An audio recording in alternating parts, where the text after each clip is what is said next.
দীর্ঘ 30 বছর বিদেশে থাকার পর আজকে বাড়ি ফিরলাম। যা হোক, 30 বছর ধরে যে টাকা কষ্ট করে ইনকাম করে বাড়ি পাঠালছিলাম, বেটারা সে টাকা নষ্ট না করে সুন্দর একটা বাড়ি তৈরি করেছে। কই রে তোরা রে? কাশ্মীরুল, ও কাশ্মীরুল, মেমসারুল। কি ব্যাপার আব্বা, তুমি হঠাৎ করে বাড়িতে?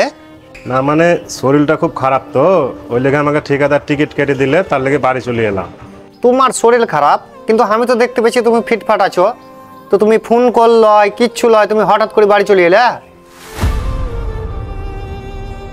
না মানে শরীরটা খুব খারাপ, তো আর তোদেরকেও দেখতে খুব ইচ্ছা করছিল, ওই লেগে হঠাৎ করে বাড়ি চলে এলাম। আর ধর অনেক দিন তো বিদেশে যাওয়া হলো, আর একবার বাড়ি তো আসতে হবে, ওই লেগে চলে এলাম।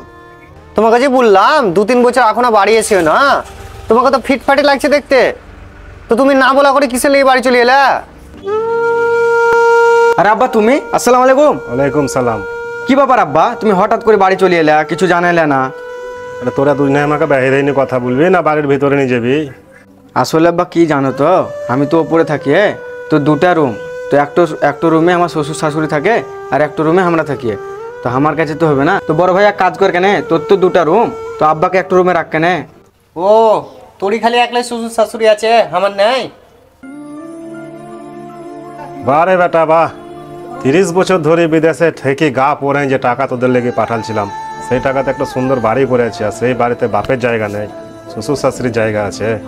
দেখো আব্বা, ওই লেগে তো তোমাকে বলে হেলাম যে এখনো 2-3 বছর বাড়ি এসিও না। 2-3 বছর যদি বাড়ি না আসতে, তাহলে তোমাকে একটা রুম বানিয়ে দিতাম না? তাহলে কি করা যায় বড় ভাই? আব্বা তো হঠাৎ চলে আসছে, তাহলে যে আমাদের চালাটো আছে, ওই চালাতে বাতো দিয়ে ঘেরি আব্বার লেগে চকি ভরে এখানে রাখার ব্যবস্থা করা হয়। বারে বেটা বাহ, শেষ পর্যন্ত বাপের লেগে একটা বাততে ঘেরা চালারই ব্যবস্থা হলো। গর্ব হয় রে তোদের লেগে এরকম কথা শুনি, ভালো কথা। বাস, তোদেরকে আমাকে নিয়ে আর কোনো চিন্তা করতে হবে না। 30 বছর আমি বিদেশে কাটাই আনছি, বাকি জীবনটাও বিদেশে কাটিয়ে দেবো। তোরা সুখে থাকিস, ভালো থাকিস। আরে কাকা, আমরা তো কাকা লয়। কাকা আসসালামু আলাইকুম। ওয়ালাইকুম সালাম। তোমাকে তো ঠিক চিনতে পারলাম না। আমি কাকা হাবলার বেটা, চিনতে পারবেন না? আপনি তো আমার জন্মের আগেই বিদেশ চলে গেছিলেন, আপনাকে তো আমি ফটোতে দেখাচ্ছি কাকা। তোমার আব্বা কেমন আছে গো? আব্বা মেলা দিন থাকা অসুস্থ কাকা। কি ব্যাপার কাকা, আপনাকে খুব চিন্তা চিন্তা মনে হচ্ছে, কিছু হয়েছে নাকি বাড়িতে? না গো, সেরকম বাড়িতে কিছু হয়নি। না না কাকা, তোমাকে দেখে খুব চিন্তিত মনে হচ্ছে, বাড়িতে কিছু হয়েছে। তাহলে সত্যিটা শোনো। তোমার কাছে বললাম 2-3 বছর এখনো বাড়ি এসেও না, তোমাকে তো ফিটফাটে লাগছে দেখতে। তো তুমি না বলা করে কিসের লেগে বাড়ি চলে এলে? আসলে আব্বা কি জানো তো, আমি তো ওপরে থাকি, তো 2টা রুম, তো একটা রুমে আমার শ্বশুর শাশুড়ি থাকে আর একটা রুমে আমরা থাকি। তো আমার কাছে তো হবে না, তো ভাই তুই কাজ কর কেনে, তুই আব্বাকে রাখ কেনে ঘরে। বাস, তোদেরকে আমাকে নিয়ে আর কোনো চিন্তা করতে হবে না।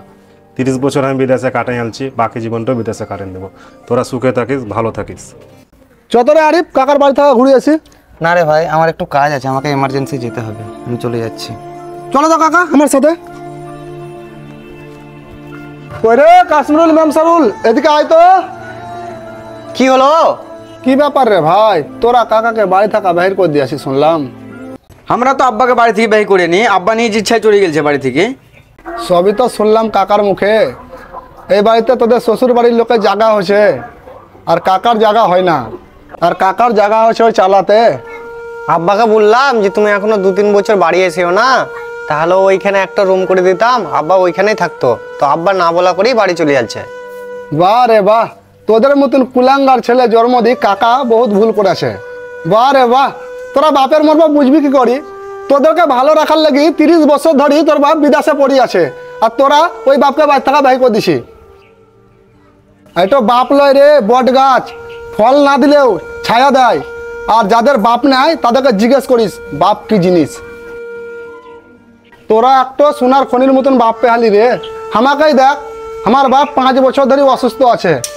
আমার বাপকে আমি সুস্থ করার লাগি কতি না কতি দেখেছি, মাথার ঘাম পায়ে ফেলি, ইনকাম করি, সেই টাকাতে আমি আমার বাপকে দেখেছি।